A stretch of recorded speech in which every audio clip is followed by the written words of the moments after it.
साथीहरु, आज म फेरि पनि माछा बनाउँदै छु। माछाको किनेर ल्याइसक्नु भएको छ मेरो दाइले।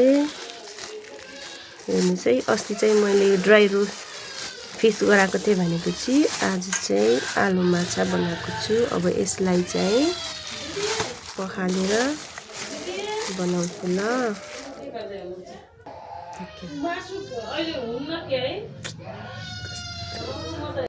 पखाल्नको लागि धारामा ल्याइसकेको छु। यसलाई राम्रोसँग पखालेर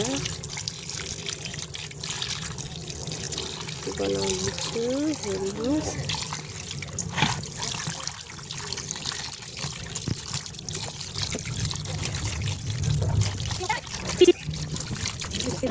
मैले माछा पखालिसकेँ।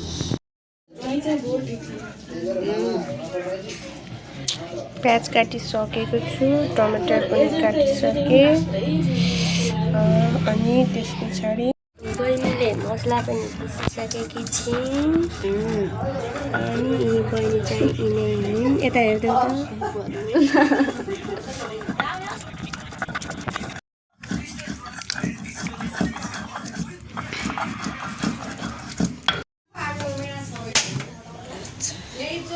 अच्छा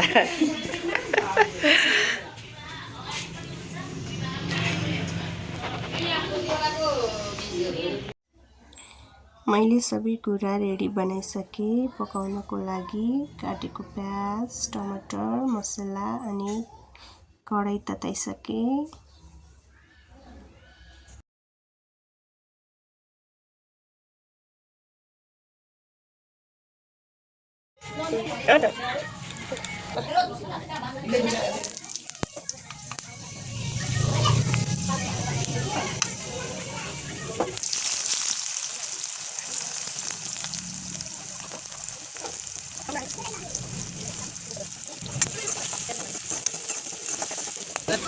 यो चाहिँ ढेके नुन हो। पहिले खाने गरिन्थ्यो, आजभोलि चाहिँ आयोडिन नुन आएको छ।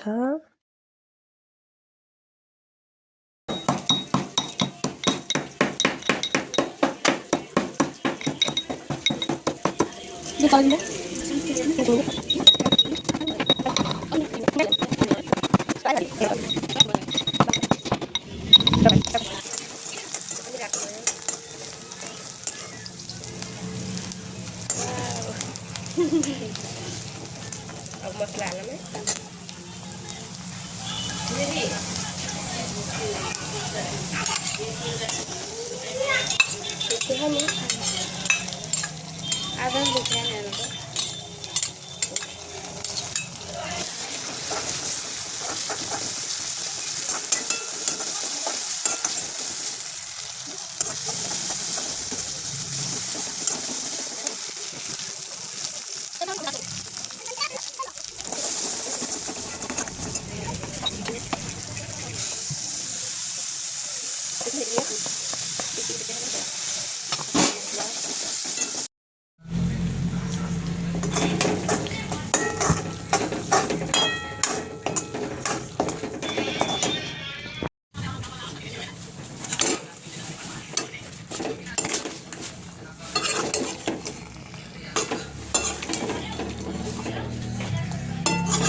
harus nahan gue guys.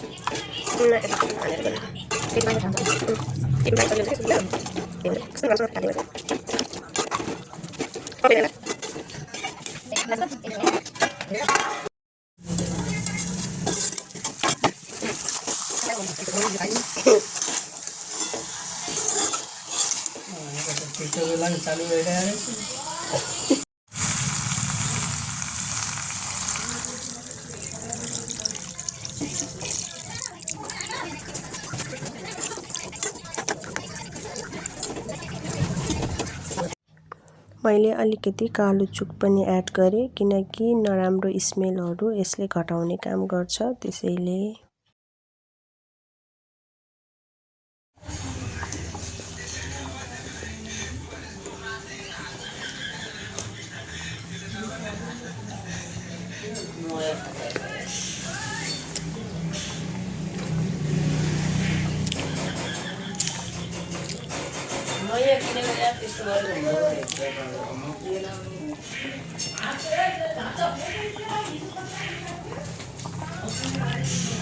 माछाबाट निस्किया तेललाई के होला मम्मी यो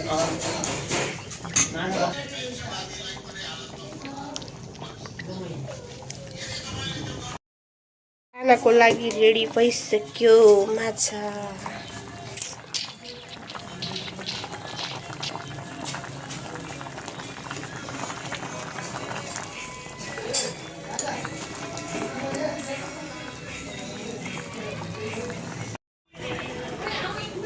मेरो पापालाई म टेस्ट गराउन लैजाँदैछु यो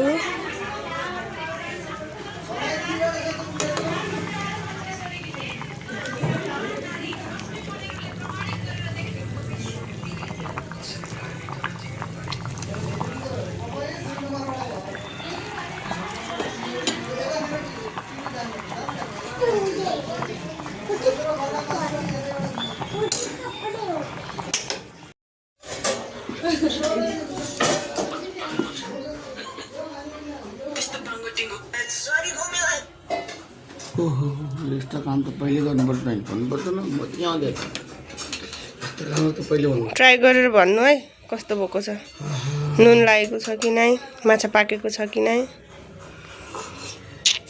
वाह नम्बर अब माछा हान्नु पाकेको छ कि नै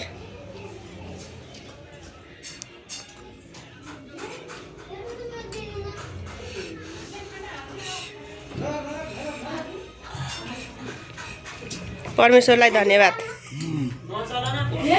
वाह नचबार निलेको यस्तो मिठो माछा खुद्लुकै गान्ठी बोल्यो न पापा ठिक छ यस्तो मिठो छ नुन पनि ठिक छ मासु पनि पाकिया छ ल परमेश्वरलाई धन्यवाद होस् हात पकाउने चुल्हा चौखाहरूमा आशिष दिनुभएको होस् सबै कुरोमा दया अनुग्रह भएको होस् यो खाइ बल सामर्थ्य भएको होस् सब प्रभुको महिमा भएको होस् भन्दै धन्यवाद दिन्छु आमेन आमीन शुभ आमीन आमीन